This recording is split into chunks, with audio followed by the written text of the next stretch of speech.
Gamers revolt. Fortnite creators finally sues Apple and Google. The companies blocked the popular game from the App Store and Google Play, not only affecting the company but also its users. In both cases, the companies used their always unclear guidelines as the cause for the ban of the game. This was caused because Fortnite offered a 20% discount on the currency of the game if players purchased directly from their webpage, which is a win-win situation since Google and Apple took a fee of 30% for each sale. Fortnite creator not only responded with a lawsuit for anti-competitive conduct, but also with a video that mimicked the 1984 Apple Mac ad, where they talk about freedom. This looks really bad since just last week these companies were in an antitrust hearing in front of the Congress. We have a re.brevis special episode where we detail how these companies maintain their monopoly, available in English and Spanish. Let's see how all this monopoly case ends.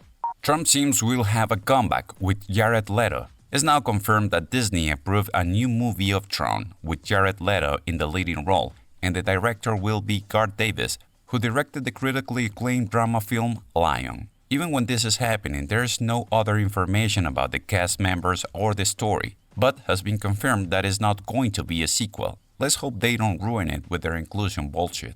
How your Android phone can help to predict earthquakes? Android is the mobile operating system that has 74% of the market. With that in mind, Google, along with the United States Geological Survey and California Governor's Office of Emergency Services, are trying to use your cell phone as a small earthquake detection device using their tiny accelerometers. With this, they plan to create the world's largest earthquake detection network. For that, they started to send earthquake alerts to Android devices in California. But the company talked about the plans to extend this to more states in the US and other countries. The QR code, so useful these days, was created by a Toyota subsidiary. It's a tag that we are using now the most, from WhatsApp to the menu at the restaurant. This code was developed by Denso, owned by Toyota, in 1994. A few facts for this invention. Was basically made to solve the problem of store Japanese characters on barcodes, which didn't allow it, and they need it in order to keep track of automotive parts. They can be read in any direction, can be read even if damaged, because includes error detection features. Can store up to 4,296 characters or 1817 kanji kana. Can be read up to 10 times faster than the barcode. The inspiration for the design was the popular Asian game Go.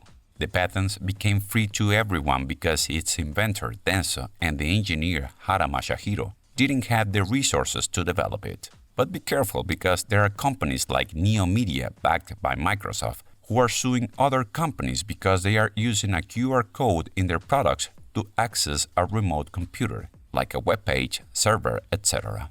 A phone that charges alone sounds good, but this one that crawls looks really creepy. Some ideas only look good on paper until you see the result. That's the case of Case Crawler. It gives the ability to your phone to crawl to the charging station, but the results are just creepy. To those watching us on video, can you imagine that thing moving on your nightstand at midnight? This case is not alone because also exists the Philly finger phone, which is a touch-sensitive finger that you can attach to your cell phone, which according to the inventor can crawl across the desk, waggle for attention when messages arrive, and be used as an interface to control apps and games. I don't know which one is creepier, but this was the WTF news of the week. Leather made of cactus? The cows are crossing hoofs. A company in Mexico claimed that perfected the method to create sustainable leather from this plant. The name of the material is Deserto. They say it's free of chemicals and also it's partially biodegradable. They also claim that this process requires less water compared to the 7,000 liters a year that requires a cow. If you're curious enough, we'll leave the link in the description so you can take a look and see the results for yourself. Do you like the horoscope? Well, read this interview with a real horoscope writer. Most of them are made by freelancers with a pay of $7 per sign a day. This interview was made by Estrambotic. You can read things like, they pay even better than journalism. Sometimes they give you keywords and you must complete a 1,000 words text. He obtained the job via a Facebook post. He also gets paid to write spells. Sometimes he includes weird advice like, don't do that cosmetic surgery. In others, simply tell divorced parents to present their new couple to their kids. He said that people care more about the job than the money, at least on this stuff. Are you now a believer? You can read the whole interview checking the link on the description. This is all this week. You can also watch all the episodes on our channels on YouTube, Instagram, and Dailymotion, or listen to the podcast using Spotify, Google Podcasts, or SoundCloud. They are available in English and Spanish. See you on the next episode. This is Rash for re.mental.